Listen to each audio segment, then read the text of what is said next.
Do you remember when I made the video about Monero and the government's going after Monero and the likes, privacy coins, to outlaw them effectively and getting platforms to delist them so that you can't access them? A lot of people said, well, all you have to do is just never trade on the exchange, blah, blah, blah. Just buy your Monero and keep it, yada, yada, yada.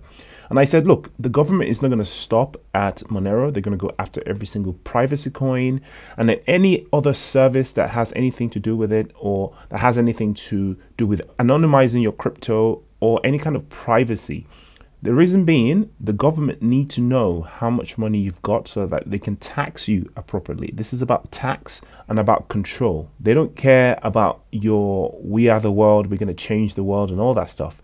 They don't care about any of our ideals. In fact, they perceive us as a direct enemy because we're moving into this era that a lot of people have talked about. People have talked about it being the era of Homo Deus, when the sovereign person emerges. And we go away from the 2000 years of following a figurehead and, whether it be a president, a king, a monarch of some sort, an emperor, a sultan, a prophet, or what have you, to each person being self-sovereign and making their own decisions and being truly free. The state, of course, is going to fight it tooth and nail and basically do their hardest and prevent this from happening. Now, one of the other ways of keeping your crypto private, or at least making private what was prior to that not private, is using a mixing service. So if you wanted to disappear, because these crypto transactions are traceable. I can track your crypto transactions if I know the wallets that you've used, and so can the government. In fact, the government has sophisticated equipment to do this. There are companies that specialize in tracking solutions, right? But there are also companies that specialize in mixing solutions where they can disappear your funds in the system. They mix them, make 100,000 transactions within each other, jumping across coins, across jurisdictions, across wallets, millions of wallets. And one of these services is provided by a mixing company called Samourai Wallet. This is a very familiar logo to those of you who deal with this sort of thing, who dabble in, mixing and anonymizing your stuff. But if you were to go to their website today, you'll be confronted with this. This website has been seized. Who seized this website? Well, this domain has been seized in accordance with a seizure warrant issued pursuant blah blah blah US blah blah blah, issued by the United States District Court for the Southern District of New York. Anyone who's been following Trump trials in the past few years will be familiar with that district, as part of a joint law enforcement operation and action by the United States Attorney, yada, yada, yada. Basically, the United States government has seized this website, and not just the United States government. Look, it's a collaboration, international collaboration. You have the Federal Bureau of Investigation, the FBI, International Revenue Service, Criminal Investigation, Europol, right? That's huge, right? Europol, Portugal Judiciary Police, and Icelandic Police. So it's an international effort to seize this operation. By the way, Portugal Judiciary Police, that is going to put a little bit of the fear of the government in some people, because Portugal, until now, has been a bit of a darling in the cryptocurrency world, especially those who are looking for a tax-friendly country in Europe. So without having to move out to, say, a third world country or somewhere too far, if you were living in Europe, Portugal has been a good sort of a satisfiable place for you to move to. Great weather, favorable tax laws concerning crypto. But, the police are also collaborating with the US government and the FBI and stuff like that. So don't rest on your laurels. Be attentive. So what's actually happened? Well, the founders of Samourai Wallet have been arrested and they've been charged with money laundering. So at this point, obviously, it's allegation stage. They've been arrested and stuff. But keep in mind that, CZ is also still in custody and he's pleaded guilty to money laundering as well, amongst other charges. Now, when it comes to money laundering, I'm no legal expert, but it could either be, obviously, intentional money laundering or unintentional money laundering. So if people were using your platform, for example, the Samourai Wallet, to do money laundering, and you were facilitating that money laundering, then you are an accomplice to money laundering. So as the trial unfolds, we're going to find out more. But what is important is to understand that the governments are watching and they're going after all of these privacy type things. They don't want you to have any privacy because it prevents them from charging you the tax that they want to charge you. All right, let me just read some of these articles. Federal prosecution charged Samourai Wallet founders Keon Rodriguez and William Logan Hill with conspiracy to commit money laundering on Wednesday as the US government continues its approach to prosecuting crypto mixing tools that may be used by illicit actors and foreign governments to hide fund transfers. That may be used, okay? So while they might not be able to go after governments of other states, while they might not be able to go after some of these organizations, say for instance, tea organizations or drug cartels or whatever, they can target the tools that they use. Now, banks like JP Morgan and Chase Bank and HSBC and Barclays, they've been issued huge fines in the past for doing exactly this. But the difference, of course, is nobody's ever been arrested. Jamie Dimon is not going to ever be arrested for money laundering, even though his organization has been fined several times for doing exactly this, right?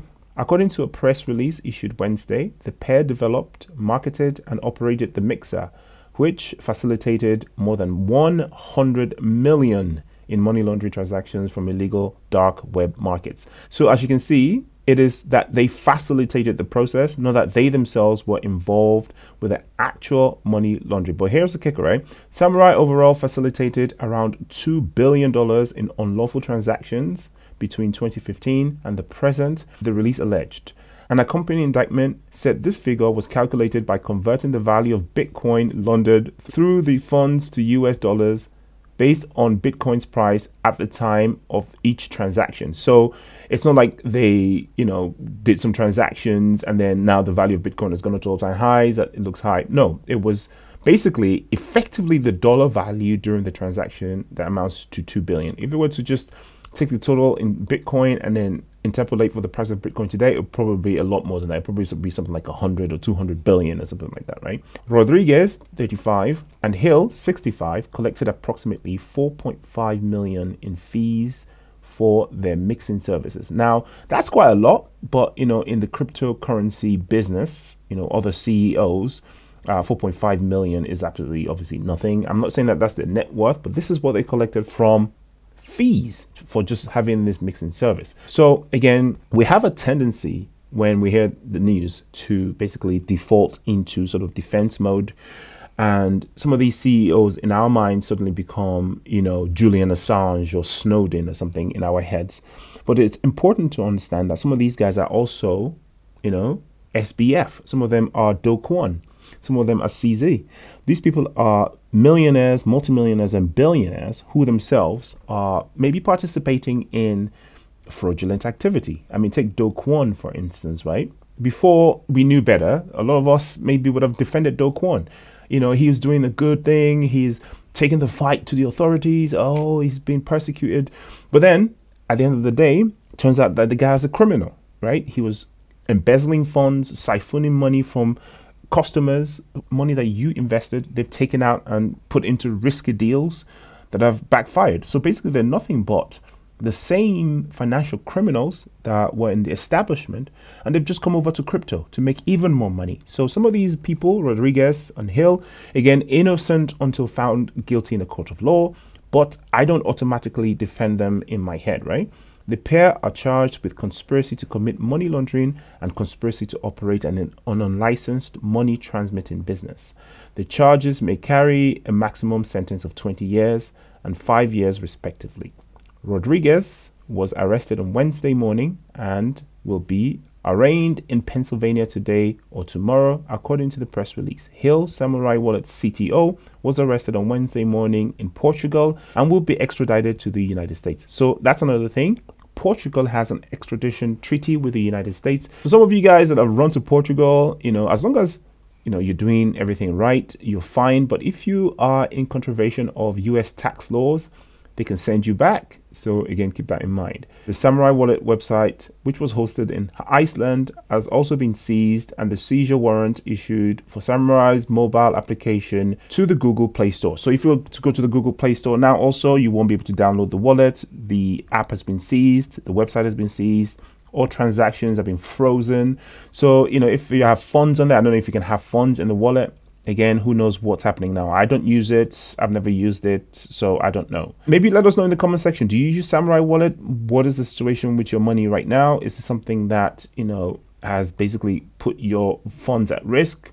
Please let us know. See, this is a problem. As you can see, the collaboration was between Portugal, where the CTO was, the United States, where the CEO was, and of course Iceland, where the wallet servers and stuff were being held. So Europol, Interpol, FBI, CIA, God knows, they all got on there, work together. Now, wouldn't it be nice if these organizations could all work together and do more positive stuff for us, right? Give us regulations, solve the global financial crisis in such an efficient manner. But, you know, again, let's watch the case unfold. Let's not jump to their defense, because these guys, as far as we know, may be guilty. And if they're guilty, they're putting the money of their investors and their users and customers at risk anyway. So let's weed them out. Let these people be out in the open. Let them be arrested. Let them be tried. And if they're guilty, let them serve the time. All right, without us expending our emotional capital on them. Not financial advice, not legal advice, of course. But some people have also speculated that this is part of what caused the Bitcoin FUD crash yesterday, in addition to what the President of the United States proposed, a catastrophic capital gains tax. If that were to go through, that would be absolutely catastrophic for the United States hodlers of Bitcoin and cryptocurrencies. Not financial advice. I'll see you in the next video. Take care of yourself. Peace.